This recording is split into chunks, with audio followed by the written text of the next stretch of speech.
Former President Donald Trump also attended an important summit with world leaders. Donald Trump has confirmed that he'll be appearing on the upcoming episode of Logan Paul's podcast. Oh, no way. We got gifts. Oh, nice. Is this your mugshot? Yeah, can you believe it? This is what we're reduced to. On the latest episode of his show, Jordan Klepper proved once again that he is a master of satire, mercilessly mocking Donald Trump for his latest silly antics. This time, Klepper focused on Trump's decision to appear on Logan Paul's podcast, which sparked a storm of criticism and ridicule. Klepper began by questioning Trump's very decision to participate in such a podcast, noting that a presidential candidate should be doing serious business, not entertaining himself on a popular blogger's show. He emphasized that instead of discussing important policy issues, Trump chose to chat with influencers, raising questions about his priorities and adequacy as a political leader. Sarcasm and irony were Klepper's main tools in this episode. He noted that Trump apparently sees appearing on Logan Paul's podcast as a significant step in his campaign, despite the fact that it only undermines his reputation. Klepper also derided the podcast format itself, suggesting that in-depth policy discussions are unlikely to take place in such a setting. In addition, Klepper did not miss the opportunity to emphasize that Trump should focus on addressing real issues that voters care about, such as the economy, healthcare, and foreign policy, rather than wasting time engaging in entertainment shows. He also hinted that Trump is trying to divert attention away from his failures and scandals by preferring light interviews instead of serious debates. Closing the episode, Klepper emphasized that such actions by Trump show his lack of seriousness and inability to lead the country. He expressed hope that voters would see the candidate's true face and reflect on his competence and priorities. Thus, Jordan Klepper once again brilliantly used his platform to expose the stupidity and inadequacy of Donald Trump as a presidential candidate, emphasizing that his actions are not in line with the expectations and requirements for the leader of the country. I think we just found his campaign motto, Trump 2024. This is what we're reduced to. Yeah. In an attempt to attract young voters, Donald Trump is ready to go to the most extreme measures, which often looks ridiculous and even comical. In his headlong race for the attention of young people, he takes part in popular podcasts, starring in viral videos and active on social media. His recent appearance on Logan Paul's podcast was a prime example of this strategy. Trump apparently believes that such moves will help him win the sympathy of young people. But in reality, it often has the opposite effect. Young voters, who expect serious actions and programs from the candidate, see these as just desperate attempts to get attention. Instead of discussing key issues related to education, climate, and the future of the economy, Trump is engaging in self-parody in entertainment shows that undermine his reputation as a politician.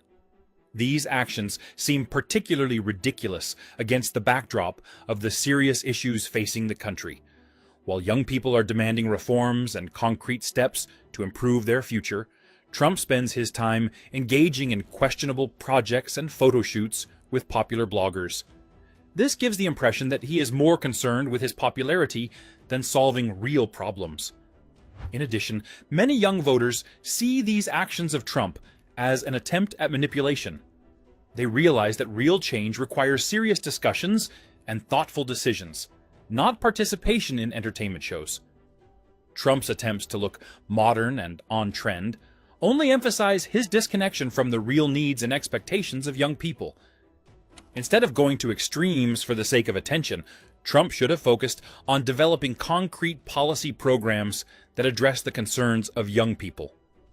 Issues of affordable education, fighting climate change, job creation, and social justice are what really matter to young voters. Thus, Donald Trump's extreme measures to appeal to young people not only look silly and ridiculous, but also undermine his reputation as a serious candidate. Young voters demand real action and solutions, not empty attempts to win their sympathies through entertainment and showmanship.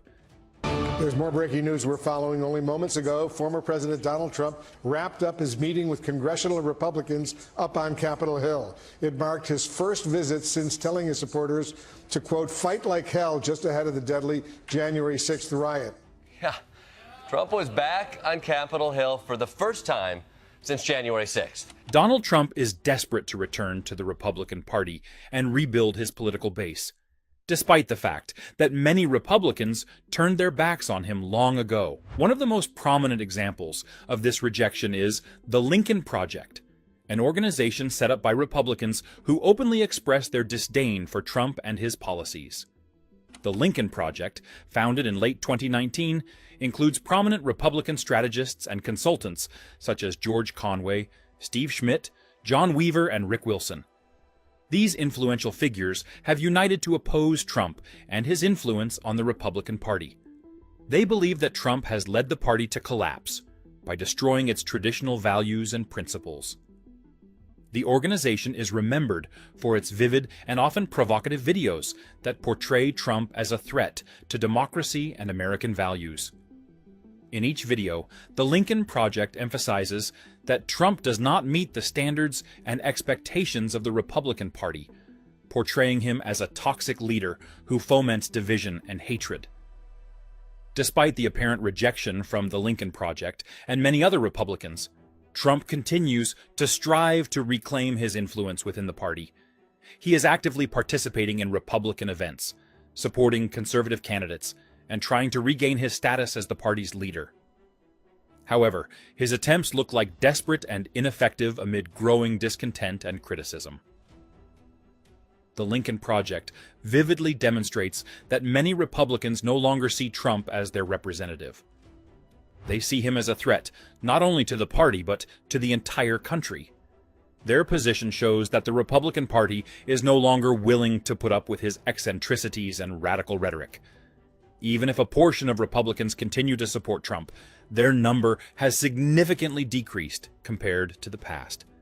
Trump's attempts to move closer to the Republican Party are also complicated by his controversial policies and the scandals that have accompanied him throughout his career. Republicans who have turned their backs on Trump see his actions as a threat to the stability and security of the country. They believe that his return to power will be a disaster for America. Thus, despite Donald Trump's efforts to regain his popularity and influence in the Republican Party, many Republicans, especially those who support the Lincoln Project, continue to reject him. They believe that the party should return to its roots and principles, rather than follow a leader who fuels conflict and division. Trump, despite his attempts to do so, remains a figure of controversy and discontent within the Republican Party. And today isn't even his birthday. It's tomorrow.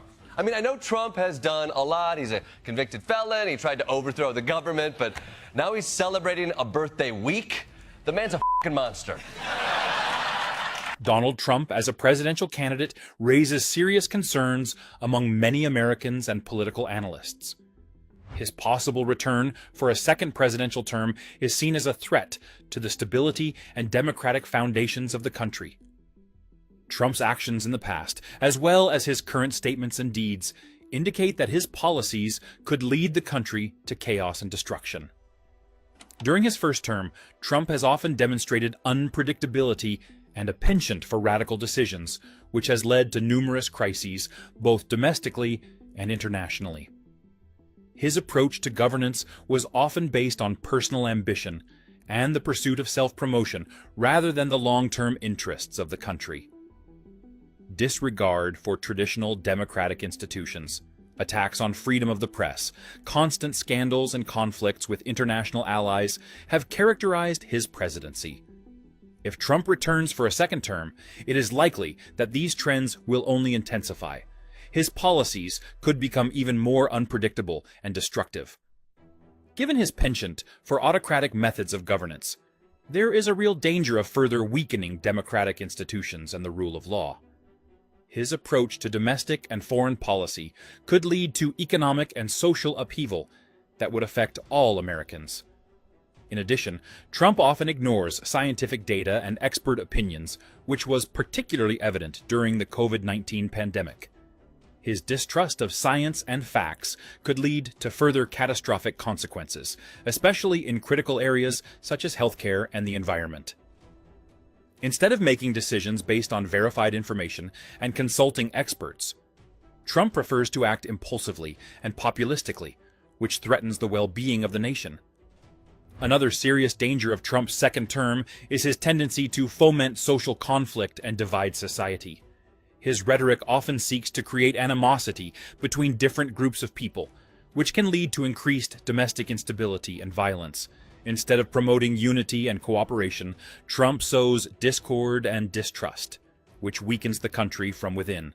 With the U.S. facing serious challenges such as climate change, global economic change, and threats to international security, a leader capable of making informed and responsible decisions is needed.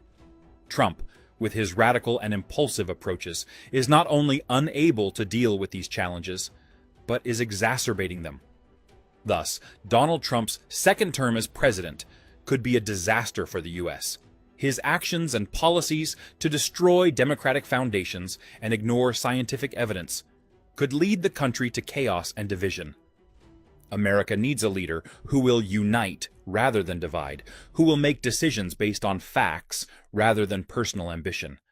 Trump, with his unpredictability and radicalism, is a threat to the country's future.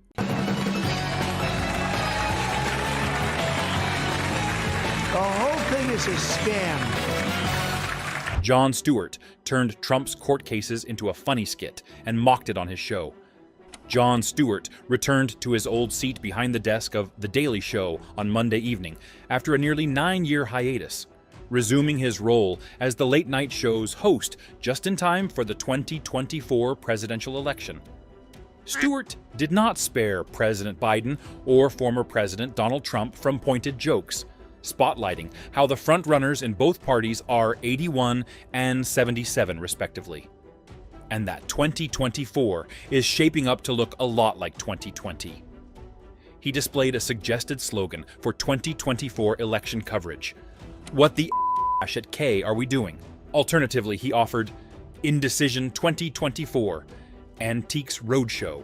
We are not suggesting neither man is vibrant, productive, or even capable, but they are both stretching the limits of being able to handle the toughest job in the world, Stewart said. It is not crazy to think that the oldest people in the history of the country to ever run for president might have some of these challenges. He's been long awaited by the screens, and he's back with new and fresh material. His approach is unique and will appeal to every viewer. That's what he's all about. After a week of jury selection, today it was finally time for opening statements, and it turns out the prosecution and the defense do not see eye to eye. It makes him laugh that Trump is like a little girl picking a jury for so long. This situation is really funny. Jon Stewart is calling out U.S. media outlets for their excessive coverage of former President Donald Trump's ongoing hush money trial. During his opening monologue on Monday, The Daily Show host described the legal battle as both a test of the fairness of the American legal system, as well as a test of the media's ability to cover Donald Trump in a responsible way. However, he noted that's a task that media have acknowledged that they've performed poorly in the past. The video then cut over to a montage that included MSNBC's Nicole Wallace and Rachel Maddow, as well as former CNN host Brian Stelter, reflecting on how they believed that journalists had learned from the spectacle of the 2016 presidential election and needed to give Trump less screen time moving forward. "So brave, well done," Stewart said, poking fun at the other hosts for taking responsibility for their actions. "I think for this trial, we will see the seeds of that introspection bear fruit. Or, we will learn that learning curves are for pussies." Instead, footage then showed several videos from the first day of trial coverage, including 2 clips of Wallace and her MSNBC colleague Chris Hayes, both describing it as the trial of the century, as well as several other journalists remarking that the walls are closing in on Trump. Stewart then asked, "Perhaps if we limit the coverage to the issues at hand, and try not to create an all-encompassing spectacle of the most banal of details, perhaps that would help. It generally doesn't matter to him who farted or fell asleep in court. He cares about results. Aggressive and old Trump should not be in the office of the presidency. That's what matters. Perhaps if we limit the coverage to the issues at hand and try not to create an all-encompassing spectacle of the most banal of details, perhaps that would help. This thought is really important. We talk about it all the time and shout it right and left. All the media is just buzzing with hot headlines about Trump's farting and sleeping around. He seems to me to be happy about it, because he is still remembered. Stewart then declared that the media's very first attempt at self-control had failed. He then proceeded to poke fun at the way that multiple outlets focused on interviews with dismissed jurors and attempted to find deeper meaning behind Trump's expressions in courtroom sketches. Why are you showing it to us? It's a sketch. Why would anyone analyze a sketch? He asked. It'd be like looking at the Last Supper and going, why do you think Jesus looks so sad here? What do you think? It's 'cause of Judas? What if we interview one of the waiters at one of the tables from like a different section of the restaurant who maybe didn't actually see him, but we've got time to kill? Stewart also warned that focusing so heavily upon every tiny detail could hurt public perception of the trial in the long run. Look, at some point in this trial, something important and revelatory is going to happen, but none of us are going to notice because the hour spent on his speculative facial tics, he said. If the media tries to make us feel like the most mundane bulls is earth-shattering, we won't believe you when it's really interesting. It's your classic, boy who cried wolf, blitzer. He continued, it's a trial. It's boring mostly. I've been on jury duty. Look, trials are a lot of procedural subta and side conferences and sidebars and what's exhibit 372A and you're not out of order. This whole court is out of order. The one person who's had the most normal reaction to the trial so far is Donald Trump. Stewart then cut to a clip about how Trump recently fell asleep in the courtroom. As he should, he shouted. I mean, he's been up since 2 a.m. rage tweeting. He needs his anger sleep. In the end, Stewart took a moment to remind other journalists that we got a long ways to go here when it comes to Trump taking the stand. It's the first day of the first of his 438 trials to come. Pace yourselves. And if you're bored, you can always start planning how you're going to be covering his next trial and the sober mea culpas you'll deliver during his next term as president. Arriving at the intersection of American history with defiance, the brilliant juxtaposing of the gravitas of the moment with simple traffic terms was... Oh yes, this businessman loves spectacular appearances and the way they're portrayed in the media. In fact, he's being escorted like a dangerous criminal should be. Former U.S. President Donald Trump has said his election ratings have risen amid a lawsuit over the Trump Organization's tampering with financial documents while paying money to former porn actress Stormy Daniels. What you're witnessing in New York is not a lawsuit. This is the illegal implementation of a very stupid and evil policy.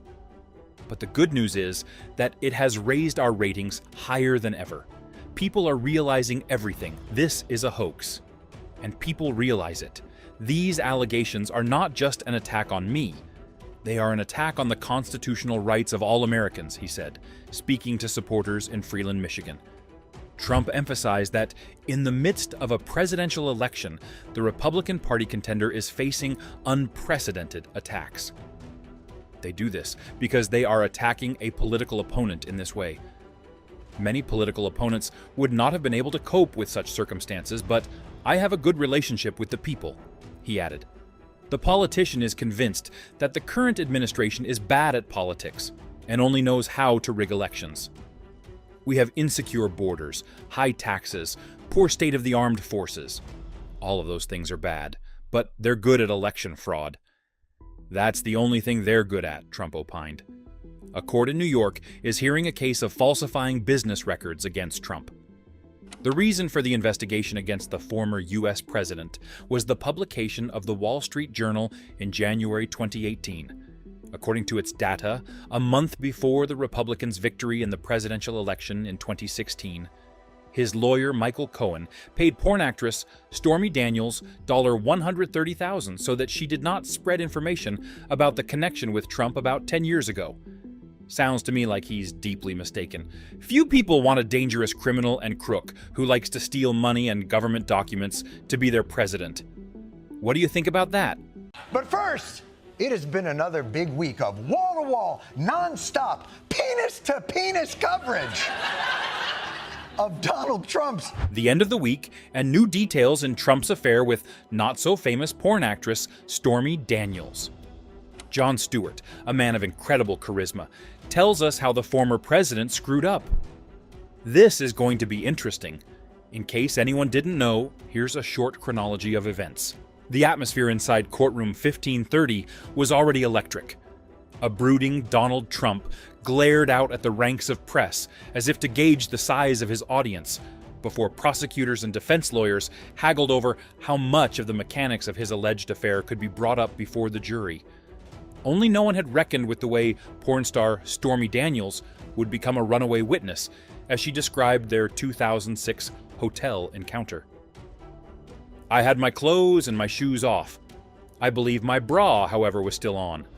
We were in the missionary position, Daniels said. Trump, 77, was already motioning to his defense. Objection, said Susan Nicheles, raising her umpteenth objection of the morning. By then, Daniels, 45, had taken us through her career as an erotic dancer. Her first pornographic film, I'll spare you the details, she said, and her regimen of STD testing. Once a month at the time, she said she met Trump. Twice a month now. The jury had heard her talk about condom-mandatory porn shoots, a description of herself with blonde hair and big boobs, and how she spanked Trump with a rolled-up magazine.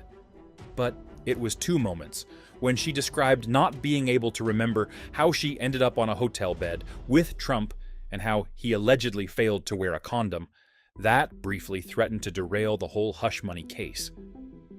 Either way, Daniels was determined to tell her story of how she met Trump at a celebrity golf event in 2006, before having sex with him and then selling the rights to her story just ahead of the 2016 election.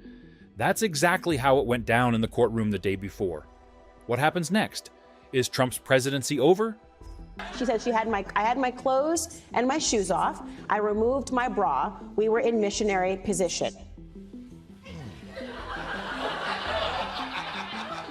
Jon Stewart mocks the detailed particulars of Stormy's story. For the unprepared listener, this will indeed be a difficult listen, but I think we're not one of those. Donald Trump's defense lawyer's strategy was clear as she cross-examined adult movie actor and director Stormy Daniels on Thursday. Paint the witness as a money-grabbing huckster who made a career out of inventing sex scenes. But these are just excuses for what's next for them. Stormy Daniels appeared on the witness stand at Donald Trump's hush money trial Tuesday, offering an account of her alleged one-night stand with the former president. Despite the repeated objections of Trump's lawyers, Daniels went into great detail about the 2006 sexual encounter. Her description at times made it sound like the sex could be viewed as non-consensual. The presumptive Republican nominee could be heard muttering profanities at certain points in the proceedings.